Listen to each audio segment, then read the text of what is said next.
Welcome to Keith's Boxing Gym Talk, hosted by the voice of the city, the fighter's friend, the heart of 216, K-Rob 216. One source of boxing stands above the rest. Every punch, every victory, every story that matters. Bringing today's boxing world into your hands by the social media experience. Step into the ring. All boxing, all the time, and the fight begins. Now.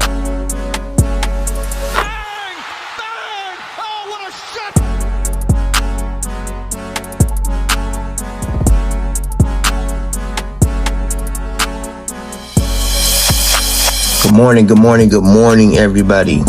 Welcome to another episode of Keith's Boxing Gym Talk. I am your host, K-Rob 216. Thank you guys for tuning in this morning, man. Hey, I'm in Columbus right now, out of town. Just got through running the Cap City Marathon. You see, I'm happy about that. Ran 3 miles straight, and I didn't even stop. I just kept going. But besides that, though, we want to talk about the elephant in the room, what happened last night, man. Chris Eubank versus Conor Benn. The UK version of Gatti and Ward. It's a very great fight. They left it all in the ring, man. I take my hat off to both of them. Before we get into that, though, I want you guys to like and subscribe. Again, like and subscribe, please. Thank you. Man, that was a great fight. A great fight. They went 12 rounds and it was just non-stop action, man. The scorecards, they wasn't outrageous. It wasn't like a highway robbery or nothing like that. It was 116 to 112 in favor of Eubank. I had it 113 in favor of Eubank Jr., but Conor Benn has nothing to be sad about, though. He went up to middleweight. He fought a guy, Chris Eubank, that, really he started his career at super middleweight. Then he worked his way down to middleweight. Great fight. I take my hat off to Eubank Jr. too, because he did everything he could to make 160. I think he was in some type of suit.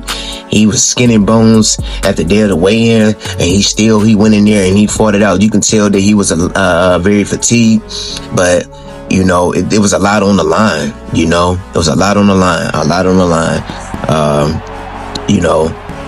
Legacy, their fathers, they fought or whatever, so they wanted to win this fight. They both wanted to win, and they showed their will to win, man. It was a great fight. I think Eubank Jr., yes, he used his size in the later rounds to, push him around, to lean him, using his jabs to confuse and making Conor Benn think that he was going to come in and hug him, and then he would catch him with some shots towards the 11th and 12th round. 12th round seemed like he almost got him up out of here, but Benn fought back. He fought back like a champion, man. It's a great fight, man. Great fight. I loved it. Like I said, man, Ben has nothing to hold his head held about, man. He fought great, man. It was like a Gatti and Ward in the UK version. The atmosphere in the UK before the bell sounded, man, and they were both in the ring about to go at it. The crowd was just going nuts, man. It was it didn't go the way that I expected. I expected Eubank Jr. to get the smaller Ben out of there, but Ben, he proved that he can go up there and fight in the middleweight division. I don't know how much did it take out of Eubank Jr., so I can't see if he can. I don't know if Ben could stay at middleweight and fight a legitimate middleweight contender that's not dehydrated and stuff like that. That's like a hydrated middleweight.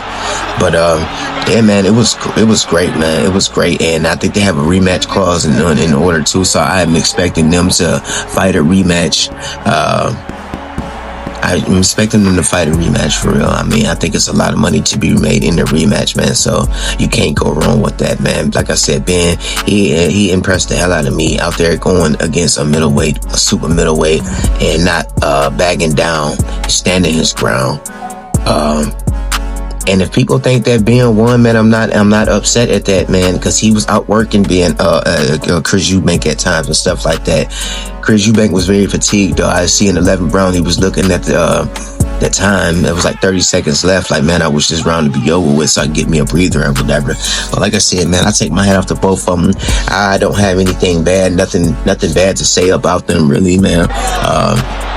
let's say if Eubank does get the victory again in the rematch, I think he might get a title shot against a Canelo or something like that. I don't know how long it'll last because Canelo is on a whole different level. He's a bigger fighter, and he's world class. He's one of the GOATs, in boxing right now. But man, Eubank showed what he can do, man. Eubank definitely deserves a payday. He deserves a big payday with Canelo. He does have some great wins under his belt. He retired James DeGale. He beat Arthur Abraham. He came back in the rematch, and he got rid of Liam Smith, because he got knocked out in the fight previous, to that or whatever. But man, it was a great fight, man. Eubank fought his fight. Roy Jones, he was trained by Roy Jones. He was trying to emulate Roy Jones in his past few fights or whatever.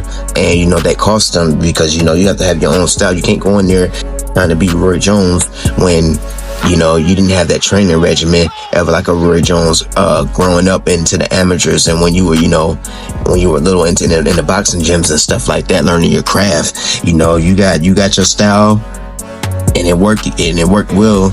It worked well with you last night against Conor Benn, even though he was smaller. But Conor Benn was outworking him at times and stuff like that, and he stood his ground. And he composed himself. He grabbed when he needed to. He used his jab and stuff like that to keep the smaller Conor Benn at bay. And then he would set him up with some punches and stuff like that. It was a great fight. I was just very impressed with Conor Benn, though, just outworking him, just going up there with the middleweight and giving it all that he had. So Conor Benn has nothing to hold his head down about. Like I said, I'm gonna keep saying it because I was very impressed with his performance last night, man. It was great. Where does Conor Benn go from here after the rematch? I don't know. The fight could have went either way. So I can't really even say that Eubank will win the rematch for real because it was a close fight. It was a close fight. That from what I've seen, it was a close fight. I had to go back and rewatch it again and analyze, like I said, with the sound off. Have my pen in my pad and do the 10-point must system and score it myself. But from what I've seen, yes, Eubank escaped with a unanimous decision. But it was a great fight. After this, though, Conor Benn, I would expect him to stay, at 154 or whatever. I would think he put on a lot of muscle and stuff. So, going back down to 147, I don't think he would be the same explosive fighter that we seen him last night. Trying to lose all your muscle and stuff and get back down to 147, your reflexes would be shot. As Roy Jones Jr. So I think 154 suits him best. He has his power. He buckled Chris Eubank a couple times. I think he would do the same thing to some opponents at 154 pounds. He would use his power. He would use his explosiveness and stuff like that. So it was just a great fight, all around great fight, man. So, man, I just thank y'all for tuning in, man. Like I said, don't forget to like and subscribe. Please like and subscribe, man. I got some more videos. I've just been very, very, very, very busy, man.